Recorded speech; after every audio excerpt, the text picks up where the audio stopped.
Why yes, it is my bronze ambition tour today. No, seriously, I played with a lot of bronzer. I don't normally wear bronzer, and this is what I came up with. Anyway, hey friends, welcome back, and hello to you new people too.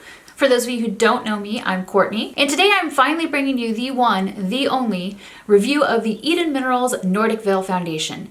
Yes, this is my holy grail foundation, and I will tell you why. I will also compare it to the original Norrsken formula, and probably my other foundations that I like to wear, just so you have more of an idea of why this is so badass. So in case you don't know, I'm 39 years old. I have sensitive skin, I have rosacea, I have seborrheic dermatitis around the corners of my nose, the inside of my brows, and sometimes like right up here in my hair. So it can be really annoying. What that means when it comes to makeup is that makeup is prone to caking around the sides of my nose and in between my eyebrows, which can be really annoying. It doesn't happen all the time, but it happens sometimes, especially if my skin is extra dry. So, I try to drink a ton of water. I quit caffeine a couple years ago because I thought maybe that would help. But I only recently, like in the past year and a half, got the diagnosis that I had seborrheic dermatitis, and that could be causing it. So I also have a topical prescription which can help with the seborrheic dermatitis, but sometimes just nothing helps. So it's good to have a foundation that doesn't make my skin worse and make it look more cakey. So the Idun Minerals Nordic Veil Foundation is very reasonably priced. It's $28 for 1 ounce. That's, like really on the low end of department store, but it's a very high quality product. It is cruelty free. I do believe it's vegan, but I will double check that. This is their more full coverage version as compared to the Norrsken. The Norrsken is more dewy and more light coverage, and I like the amount of coverage that Norrsken offers. This is actually more full coverage than I prefer, but what I do to make this work for me is I mix it with the Hourglass Veil Mineral Primer. This is my very battered tube of the Hourglass Veil Mineral Primer. So I mix these two together to basically thin out the consistency of this product and give me like a really nice glowy finish. I'm wearing this today.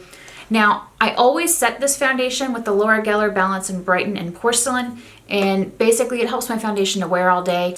You can also use something like Pixie's Makeup Fixing Mist to basically take down the powder and meld all of your makeup together. Or you can use something like Urban Decay's All Nighter Spray to help your makeup last much longer. But I do find that by setting the foundation, I get pretty much all day wear. I've been wearing this since, I don't know, I think 11 o'clock this morning, and it's now 9:42 p.m. at night. And I did touch up with powder, but that's really all I've done. So I feel pretty good about how it looks considering that I've had it on all day. But basically the way I prefer to apply it is I may or may not actually use the primer all over my face. I've stopped doing that because I mix about 50% primer with 50% of the foundation. I mix it up on the back of my clean hands. I wash my hands before I ever play with makeup. And so I'll put it on the back of my hand and I'll basically kind of warm it up and mix it together. And then I'll dot it on my face. And then I will take a damp makeup sponge. This is the NYX Total Control makeup sponge. I absolutely love this. Before this, I was pretty much a beauty blender girl. Now I'm in love with this sponge. Anyway, I will use this to blend out the foundation on my face. I really like that it has this sort of sharp edge to make it easier to go around my brows and to clean up along under my eyes. Then I go to the Balance and Brighten, and I use this little Real Techniques sponge to basically set my face all over. I need to get more of these. I ordered more of them from Ulta, but they're not here yet because this one is pretty much on its last legs. It's about to die. But it does a really great job of setting this all over my face. I'll apply the rest of my like blush, highlighter, contour, whatever I'm going to do to my face. Then I'll use something like the Pixie Makeup Fixing Mist to spray on my face. And then if I'm going to end up basically setting it and I really want it to last all day and I'm being super hardcore, I will take the Urban Decay All Nighter and spray it on another makeup sponge and just basically gently pat all over my face to make sure I don't miss a single inch of my skin, and then I don't have to worry about getting it in my mascara. So let me tell you what I really love about it. I really love that I don't have to add white to make it a match for my skin. It is a perfect match if I wear it on its own or if I mix it with the Hourglass Veil Mineral Primer. I really like the consistency and the finish. I feel like if you wear it by itself, you get more like a satin matte finish, or maybe sort of like a slightly radiant matte finish. As I mentioned, it is a little bit too full coverage for my taste, but I'm able to easily thin it out with the Hourglass Veil Mineral Primer. You could probably use another primer if you don't like that one. I really like the price. I feel like it's very reasonable for $28 for 1 ounce. That doesn't bother me at all. I like the longevity and how it looks. It doesn't really settle into the fine lines in my eyes. I've done a wear test with this so you can see more of my face up close, but let me zoom in for you.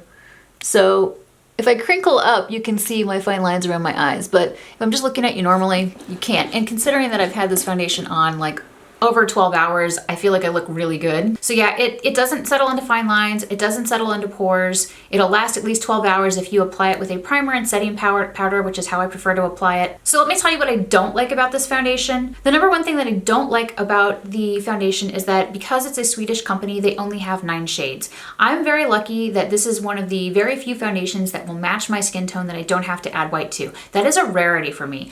If I were to walk into Sephora, I could only find 2, maybe 3 foundations that I could wear without having to add white. Those foundations would be the Huda Beauty Faux Filter Foundation in Milkshake, the Cover FX Total Cover Cream in N0, and I could at least match to the Kat Von D Lock-It Foundation in Light 41, but I can't wear the Kat Von D foundation because it's too drying and cakey on my skin.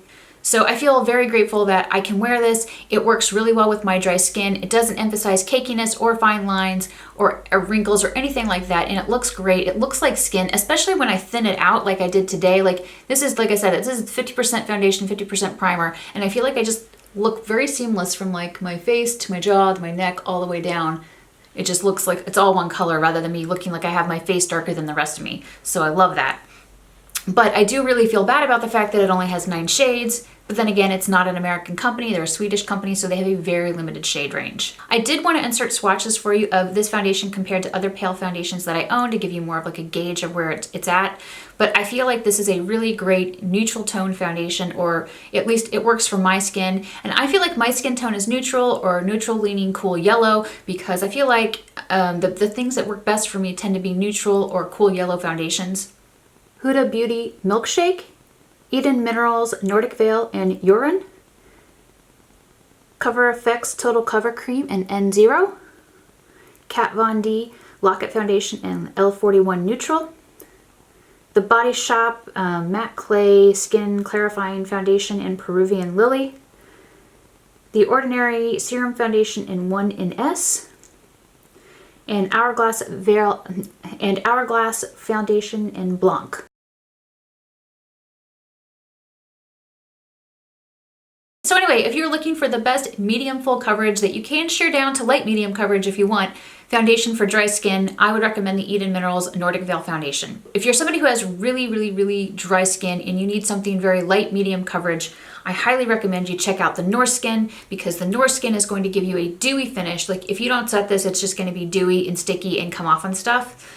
And it's going to be very good for your dry skin because it's not going to irritate it at all. It's not going to cause any cakiness. Just this formula is so much better for very dry skin.